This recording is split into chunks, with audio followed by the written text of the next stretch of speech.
रास्ते के बीच गाड़ियां लगाकर गप्पे मार रहे हो, हटाओ।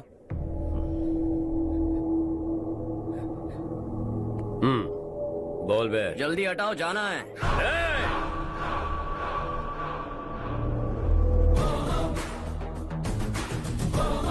तू यहाँ कैसे बे? भाई यही है वो, यही है। हमेशा लड़ते झगड़ते रहोगे क्या? कोई और काम नहीं है? यही दिल्ली गया था भाई, हमारी पिटाई इसी ने की। ये वही है भाई।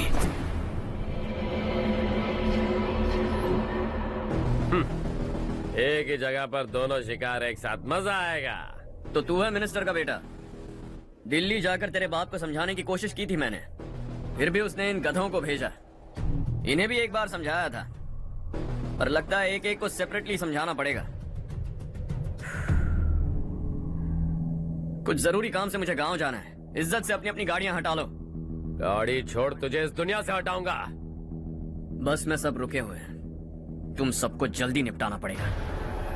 आ जाओ आ जाओ आ जाओ आ जाओ आ जाओ।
अपने बाप को समझा दे, वरना उसका भी यही हाल करूंगा।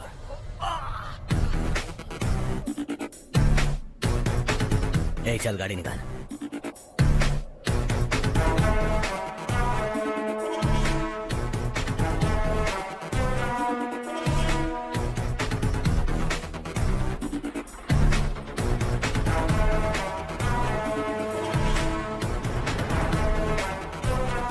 चलो चलो।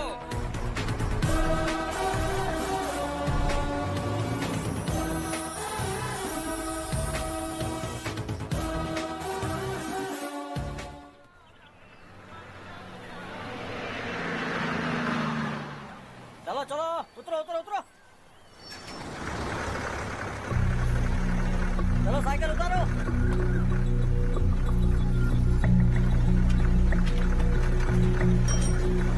हाँ चलो चलो। देवरकोट जाने का रास्ता बताएंगे? यहाँ से सीधा जाओ और बाएं मुड़ जाओ। देवरकोट में क्या काम है? बहुत काम है। लगता है अब तेरे हिसाब में गड़बड़ होगी। सही कहा। हमेशा गांव से लोगों को जाते हुए देखा है, कितने दिनों बाद आज पहली बार किसी को गांव में आते हुए देखा। ऐसे ही लोग अगर गांव में आते रहे तो मेरे दिल को बहुत सुकून मिलेगा। है देश ये तेरा है, धरती ये तेरी है, साथ दे रही गले से लगा। ये धरती तेरी माता अपनी बुलाए तुझे गले से लगा। सुनहरी राहें बिछा दी है, सपने को दे आकार बढ़ा। ये मौका है गवाना नहीं, तू कदम बढ़ा।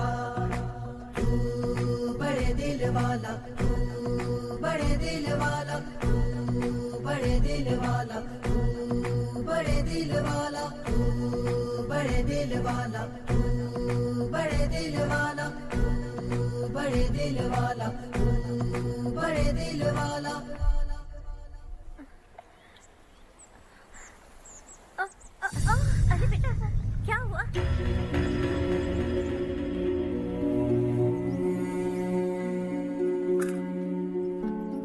हुआ बेटा? चक्कर आकर गिर गई थी तो इस लड़के ने आकर मेरी मदद की है। बहुत बहुत शुक्रिया। इतनी दूर पानी लाने के लिए घर का कोई आदमी क्यों नहीं जाता? इस घर का इकलौता मर्द मैं ही हूँ साहब। मेरा एक बेटा फौज में शहीद हो गया। सरकार की तरफ से जो पैसे मिले उससे ये जमीन खरीदी हमने। अब इसी से हमारी गुजर बसर होती है। इन हालातों में जीना बहुत मुश्किल है साहब।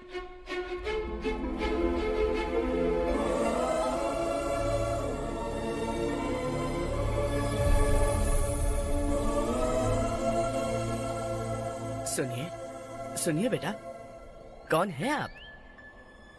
यहाँ किसी काम से आया हूँ। कहाँ रहूँ कुछ समझ में नहीं आ रहा। यहाँ आसपास कोई लॉज वगैरह है? ऐसे इलाके में तुम्हें लॉज कहाँ मिलेगा बेटा? इस गांव में नारायण राव नाम का एक आदमी रहता है। बड़ा ही नेक दिल आदमी है। बाहर से जो आता है वो उसे अपने घर में रख लेता है। मैं तुम्हें वहाँ ले चलता हूँ बेटा। सुनो, हाँ ये 2 बोरियां उस तरफ और 2 बोरियां इस तरफ रख दो। हाँ ठीक है। सुबह राजू का फोन आया था। लड़के वालों को दिखाने के लिए बिटिया की कुछ तस्वीरें चाहिए। वहाँ अच्छे रिश्ते मिल सकते हैं। पर मुझे तो आज खेतों में दवाई डालने जाना है। हाँ हाँ, जैसे तुम्हारा बहुत बड़ा खेत है। तुम्हारे खेतों में सोना उगता है क्या? तुम अपनी ये बकवास बंद करोगी? देखो मेरी बात सुनो, खेत का काम मैं संभाल लूंगा। तुम बच्ची को लेकर आराम से शहर जाओ। नारायण राव, ये लड़का गांव में कुछ काम से आया था। जगह ना मिलने पर मंदिर के बाहर सो गया था। ये नारायण राव जी हैं। तुम कौन हो बेटा और इस गांव में क्या काम है? मेरा नाम हर्षवर्धन है। मैं कुछ गाँव पर रिसर्च कर रहा हूँ। कुछ दिन यहीं रहकर इस गांव के बारे में जानना चाहता हूँ। यहाँ बस खंडर है और वही घिसे पिटे लोग। इसके अलावा तुम्हें कुछ नहीं मिलेगा।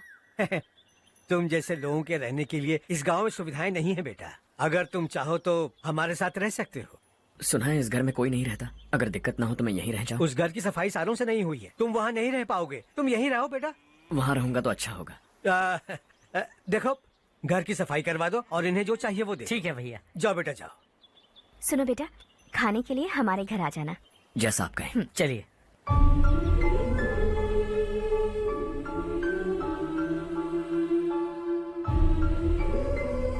ये भैया के करीबी दोस्त का घर है। वो 25 साल पहले शहर जाकर वहीं बस गया। तब से ये घर खाली पड़ा है। आप उस कमरे में रह सकते हैं। अगर कुछ भी चाहिए हो तो मुझे बता देना। जी जरूर। हाँ, हमारा एक दूर का रिश्तेदार है। वो नालायक है और यहीं रहता है। अगर आपको थोड़ा भी तंग किया तो आकर मुझे बता देना। चलिए चलता हूँ। ओह अच्छा, तो तुम मेरे साथ इस घर को शेयर करने वाले हो। आई एम राजा रत्नम। उन्होंने तो कुछ और ही कहा था। मैं अच्छी तरह से जानता हूँ कि उन्होंने मेरे बारे में क्या कहा होगा। जानते हो मैं क्या काम करता हूँ? आप ही बताइए, क्या काम करते हैं आप? जीने के लिए काम करना जरूरी है क्या? मैंने तो ऐसे ही पूछा। हाँ हाँ। फैमिली नहीं है? फैमिली नहीं तो क्या बेकार हूँ मैं? नालायक बोलकर इज्जत का कचरा कर दिया। पहले जाकर उससे निपटता हूँ।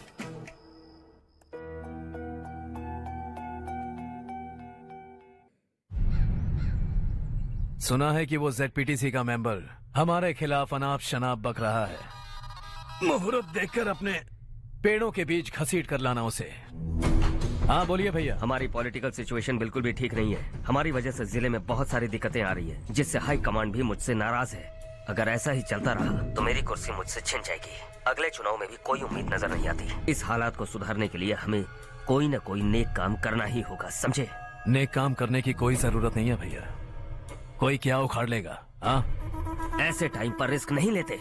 अब लगता है मुझे ही कुछ करना होगा। भाई साहब बौखला गए। कुछ करने के लिए कह रहे हैं। नहीं करूंगा, जो भी होगा देख लेंगे। आने वाले 1 महीने के अंदर गर्मी और बढ़ जाएगी और मुझे तो बिल्कुल नहीं लगता कि स्कूल की मरम्मत तब तक हो पाएगी।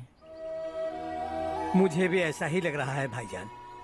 हमारे गांव के साथ साथ हमने आसपास के गांव से भी चंदा इकट्ठा किया है। शायद उससे कुछ मदद मिल जाए। बगल के गांव में गेहूं का गोदाम खाली है भैया। उन्हें पूछकर इस साल बच्चों की पढ़ाई वहीं करवाएं तो कैसा रहेगा? स्कूल की नई बिल्डिंग बनाने के लिए कितना खर्चा होगा? हमें पैसे नहीं चाहिए बेटा।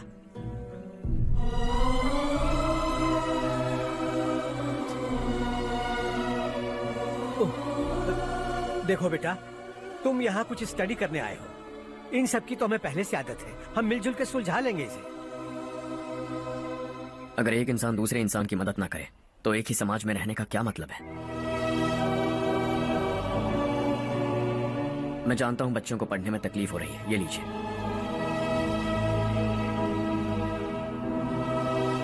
तुम इसी गांव में क्यों आए हो बेटा? कोई खास गांव नहीं सोचा था, बस कोई छोटा गांव ढूंढ रहा था। मेरा एक दोस्त है रमेश, शायद आपका रिश्तेदार है। उसने ये गांव बताया तो मैं आ गया। अब तक तो मैं रमेश बाबू को बेवकूफ समझता आ रहा था, लेकिन रमेश बाबू को हमारी कितनी फिक्र है। उसे फोन करो और कहो कि जल्दी गांव आ जाए। ठीक है भैया। उसे देखे बहुत दिन हो गए हैं ना। क्या करूं, मेरे बिना वहाँ एक भी काम नहीं होता है। तुम ठीक तो हो ना रमेश बेटा? हाँ आंटी जी। मम्मी पापा ठीक है ना? हाँ जी ठीक है, मेरे होते हुए उन्हें तकलीफ हो भी नहीं सकती। उनका होनहार बेटा जो हूँ। वो सब तो ठीक है, तू अपना बता, तेरी शादी होगी कि नहीं? बहुत सारे रिश्ते आ रहे हैं आंटी, मुझे इरिटेशन होने लगती है। आखिर कोई लड़की बनी भी है जो मेरे लायक हो। अच्छा, पर तेरी माँ कह रही थी कि तुझे कोई लड़की पसंद ही नहीं करती। कह रही थी कि इस जन्म में तो मेरी लड़की की शादी हो ही नहीं सकती। Joke joke. अरे रमेश। अरे वाह, तू आ गया। कैसे आप? मैं बिल्कुल ठीक हूँ। कितना छोटा था तू और कितना बड़ा हो गया। तुझे देखकर मुझे बड़ा अच्छा लग रहा है। कितनी फिक्र है तुझे हमारे गांव की। तुम्हारा दोस्त हमारे गांव की मदद कर रहा है और ये सब तुम्हारी बदौलत है बेटा। मेरा दोस्त? और नहीं तो क्या, तुम उसे नहीं जानते? अरे मैं उसे कैसे नहीं जानूंगा, मैंने ही तो भेजा था। वैसे कहाँ है वो? बगल वाले घर में। मैं मिल के आता हूँ जरा। हर्ष, तू यहाँ कैसे? तेरे घर वालों ने कहा तू हॉलिडे पे गया है, पर तू मेरे गांव में। ये मेरा भी गांव है। तुम्हारा गांव? मुझे आज तक क्यों नहीं बताया? मुझे भी हाल ही में पता चला। मेरा परिवार गांव छोड़कर शहर चला गया, इसीलिए गांव के लिए कुछ करने आया। अगर उन्हें पता चल गया कि मैं कौन हूँ तो शायद मुझे गलत समझेंगे, इसीलिए तेरा नाम लिया। अरे वाह, ये तो बहुत ही अच्छा हो गया। एक्चुअली मैं चारू को पटाने की कोशिश कर रहा था, लेकिन पटी नहीं रही थी। तेरी वजह से मैं उनकी फैमिली के सामने हीरो बन जाऊंगा और इसी मौके का फायदा उठाकर चारू को अपना बना लूंगा।